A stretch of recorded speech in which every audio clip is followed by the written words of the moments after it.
वालेकुम व्यूअर्स, मेरा नाम मोहम्मद ऐदुन खान है और आप देख रहे हैं मेरा यूट्यूब चैनल मोहम्मद ऐदुन खान। ये वीडियो बेसिकली जो है एमकेट एस्पायरेंट्स के लिए है, जो इस वक्त इनके ऑनलाइन पढ़ रहे हैं, फिजिकल पढ़ रहे हैं, यूट्यूब से पढ़ रहे हैं, कहीं से भी पढ़ रहे हैं, वन एवर। जस्ट पर्पज़ इस वीडियो का ये है कि अगर आप किसी भी चीज़ की तैयारी कर रहे हैं तो सिर्फ ये उन लोगों के लिए, अगर आप किसी भी चीज़ की तैयारी नहीं कर रहे या जो आप नॉर्मल रूटीन है तो आप ये वीडियो स्किप आउट कर सकते हैं।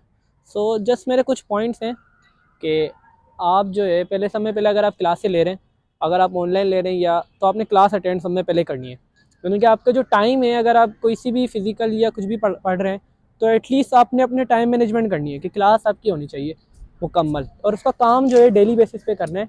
बिल्कुल भी ये नहीं कि कभी छोड़ दें कभी उसको कंटिन्यू करें। दूसरी चीज़ ये कि आपने अपना सामान जो भी है, आप जिस चीज़ के लिए भी स्टडी करने के लिए आ रहे हैं, मिसाल के तौर पे आप बायो सब्जेक्ट पढ़ने के लिए आ रहे हैं और आपके पास बायो की किताब नहीं, आप पूरी लाइब्रेरी, ये आप देख सकते हैं जब मैं लाइब्रेरी के सामने खड़ा हूँ, आप बायो का सब्जेक्ट पढ़ने आ रहे हैं और आपके पास बायो का मटेरियल ही नहीं है, फिर फ़ायदा ऐसे आने का आपका, आप वेस्ट ऑफ टाइम है। और एमकेट के टाइम पे आपके पास टाइम नहीं है इतना कि आप जो है इन फजूल चीज़ों में आप अपना टाइम इन्वेस्ट करें। सेकेंड वन इज़ कि आपके पास अपनी जो ज्योमेट्री बॉक्स है या पाउच का मटीरियल है वो एटलीस्ट पूरा होना चाहिए। यानी कि अगर आप थोड़ा सा अपने लिए, अभी टाइम स्टार्ट हुआ है तो थोड़ा सा टाइम जो है निकालें और अपनी जो एसेसरीज़ है उसको कंप्लीट आउट करें। कि अगर आपके पास पेन नहीं है जो है पहले उसको कंप्लीट करें, जो भी आप यूज़ करते हैं, पिंक पेन हो गया, स्काई ब्लू हो गया, whenever you are using. और दूसरा पर्पज़ ये है कि आप जो है इसके अंदर एक्स्ट्रा भी मटेरियल रखें, क्योंकि बहुत सारे आपको जो है ना दोस्त यहाँ पर इस तरीके से मिलेंगे जो हमेशा एक्स्ट्रा की डिमांड में ही रहते हैं। जैसे मैं हूँ तो मेरे साथ ज़्यादातर ऐसा ही होता है, मैं दूसरों को मटेरियल दे देता हूँ और मुझे खुद को बहुत मुश्किल से मिलता है, और जब मुझे किसी को मिल जाता है मैं इसको 2-3 दफ़ा थैंक यू बोलता हूँ। अक्सर ये मेरे साथ होता रहता है। तीसरा पॉइंट ये, वाटर बॉटल। अगर आप लाइब्रेरी या कोई भी आप स्टडी टेबल पे बैठ रहे हैं, पढ़ रहे हैं, आपके पास एटलीस्ट वाटर बॉटल होनी चाहिए, क्योंकि आज के टाइम पे बहुत हाइजीन का मसला है, बहुत सारी बीमारियां भी होती हैं। आप कोई किसी से भी आप पानी भी मांगेंगे ना, वो आपको इस तरीके से देगा कि जैसे आपने उसके पैसे छीन लिए हो।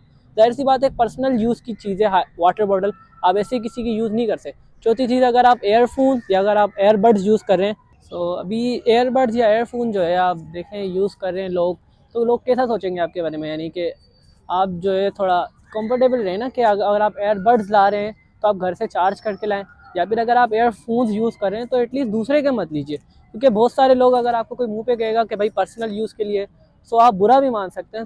आपको यही एडवाइस है।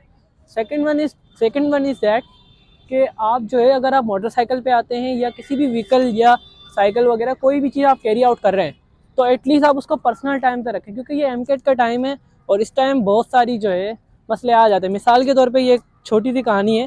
मेरा एक दोस्त आया सकरंड से लाइब्रेरी की तरफ, तो उसने मुझसे बाइक मांगी तो मैंने तो उसको दे दी, क्योंकि जाहिर सी बात है वो मेरे यहाँ का नहीं है, तो मैंने उससे मांग ले ली उसने मेरे से।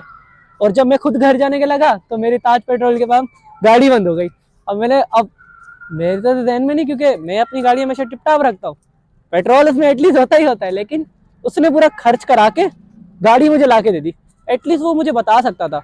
अब उस टाइम पे तो मुझे बड़ा गुस्सा आ रहा है, लेकिन आप ये सोचें कि यही अगर हरकत आप करेंगे किसी और के साथ, मतलब I just want to say that कि आपके जो काम है, आप अगर यहाँ पर आ रहे हैं ना स्टडी पर्पज़ के लिए, लाइब्रेरी के लिए, तो एटलीस्ट आपके पास अपनी चीज़ें होनी चाहिए।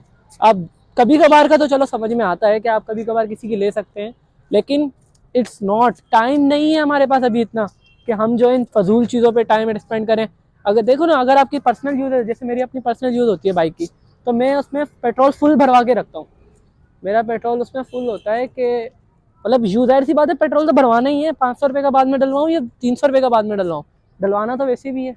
बस ये एक वॉकिंग टेल्स है और एक थोड़ी सी मेरे कुछ एहसासात हैं, जज्बात हैं जो मैं आप लोगों के साथ शेयर करना चाहता हूँ। ये देखें, ये आप लाइब्रेरी देख सकते हैं पूरी, कि कितनी बड़ी लाइब्रेरी है, इतना प्यारा माहौल बना हुआ है, फुल टाइम यहाँ पे हर बंदा यहाँ पर आराम से बैठा हुआ है, कोई इश्यू नहीं है, बिल्कुल ज़बरदस्त माहौल है। सुबह खुल जाती है, रात के टाइम बंद होती है, खाना खाने के लिए जगह है, बहुत सारे गांव विलेजेस के जो बच्चे आए हुए। मेरा जस्ट पॉइंट ये है कि एमकेट के टाइम जो है ना बड़ा सीरियस टाइम है, इसको मजाक में ना लें, बस मेरा पॉइंट ये है। और दूसरी चीज़, आप अपने आप को रखें। और दूसरी चीज़, जो मेरे तरह हो जाते हैं बिल्कुल ही कि मतलब पढ़ना है तो बस सब कुछ छोड़ देते हैं, ना नमाज का टाइम है, ना किसी और चीज़ का टाइम है, ना फिजिकल हेल्थ का टाइम है। ठीक है ना, आपके पास जब तक जान नहीं है ना तो आप कुछ भी नहीं हो सकते। आपके पास अगर, और आपके पास जो लोग बोलते हैं ना मोटिवेशन स्पीकर, वो मैं बिल्कुल भी नहीं बोलता। मोटिवेशन सही है, थोड़े टाइम के लिए होती है, लेकिन अगर आपके पास डिसिप्लिन है ना, डिसिप्लिन, एक टाइम से चलें, एक टाइम पर जाएं, तो डिसिप्लिन आप बिल्कुल, मतलब आप रोएं धोएं कुछ भी करें, आपने उतने घंटे पढ़ना है। उसके बाद आप मुसलमान हैं, अगर कुछ कोई से भी हैं, तो अपने जो रिलीजन है उसको फॉलो आउट करें। अगर नमाज़ पढ़ें, एटलीस्ट नमाज़ पढ़ें, कम से कम जो है दिन में एक दफ़ा कुरान खोल के देखें, एटलीस्ट कम से कम। अगर आप किसी भी हैं, क्रिश्चियन हैं, देवबंद, जो भी हैं आप, एटलीस्ट उसको फॉलो करें। और दूसरी टाइम फैमिली टाइम भी दें थोड़ा बहुत। ये है कि उससे माइंड रिलैक्स आउट होता है, बहुत सारी चीज़ें होती हैं आपकी जो आपको समझ में नहीं आ रही होती। और तीसरी बात कि प्रैक्टिस करें, और चौथी बात ये कि गिव अप ना करें। Thank you so much.